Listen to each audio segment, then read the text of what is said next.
In this video, I will explain how the exchange rate is determined. Students have difficulties with this chapter. I hope this video will be helpful to you all. First, let us have a look at what is meant by the exchange rate. Exchange rate is the rate at which a country's currency exchanges for that of another country's currency. For example, $1 is equal to rupees 42. It means that if you have $1, you can exchange it for 42 rupees.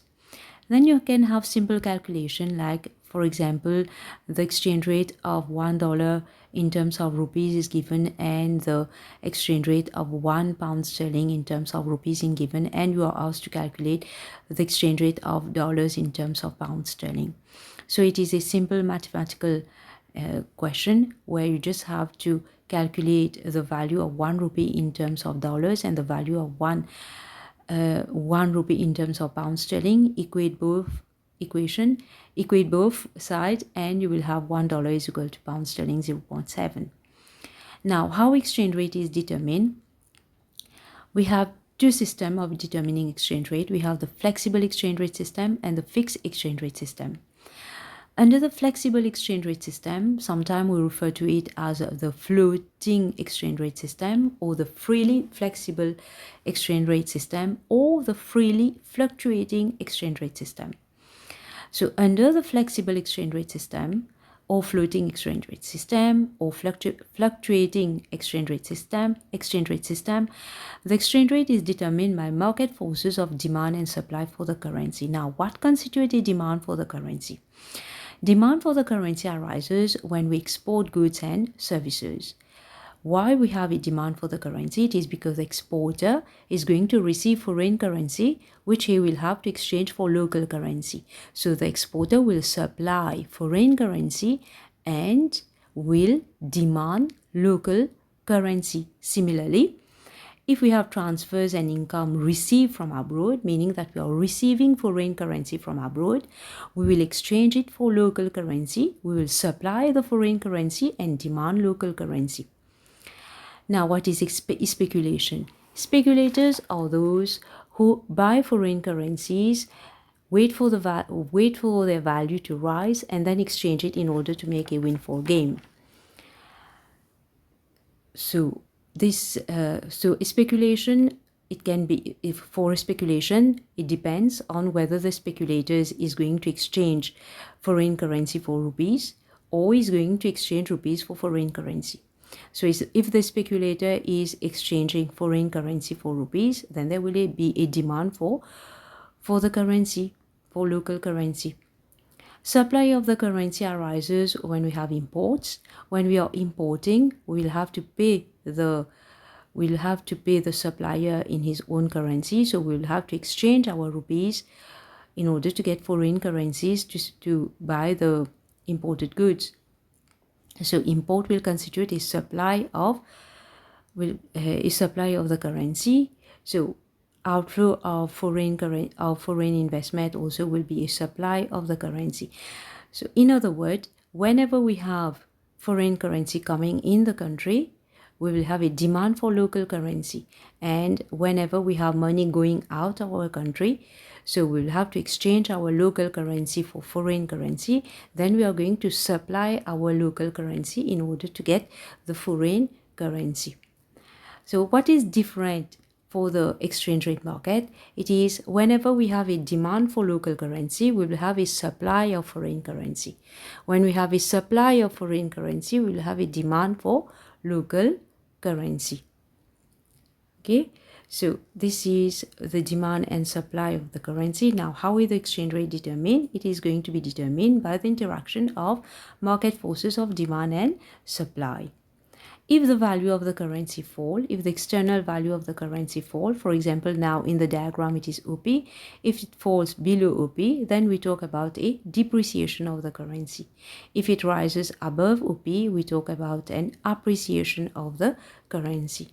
What can cause an appreciation or a depreciation of the currency? For example, if we have an increase in export, the demand for the currency will increase, so the demand curve will shift to the right, and there will be an appreciation of the currency. In the diagram, the exchange rate increases from OP to OP1, meaning that the currency has appreciated. In our example, it means that our rupees has appreciated vis-a-vis pound sterling. On the other hand, if we have an increase in the value of imports, meaning that we are importing more, so we have to pay more, we have to supply more of our currency. So the supply of our currency will shift to the right, and the value of our currency will fall from OP to OP1. There will be a depreciation of our currency. So whenever we have factors which lead to an increase in demand or a decrease in demand, our demand curve for the currency will shift.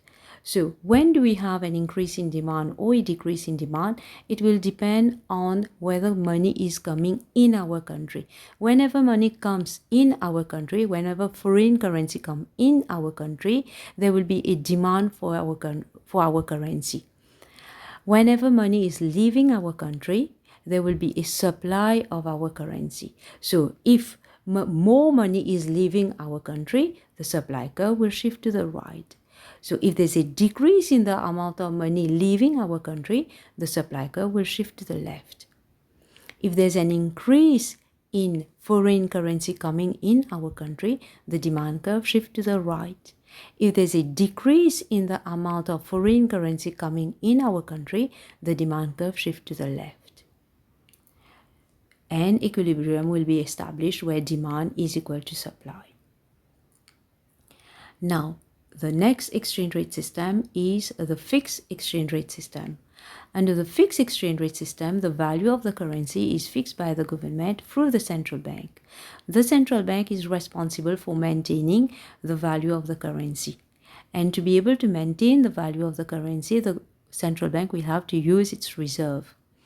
If, for example, there's an increase in the value of imports, meaning that we are going to pay more abroad, so more money will go out, it is likely to lead to a fall in the value of the currency. So to prevent this fall in the value of the currency, to maintain the fixed exchange rate, the central bank will have to supply foreign currency on the foreign exchange market, or the central bank will have, or in other words, the central bank will have to buy the excess supply of local currency.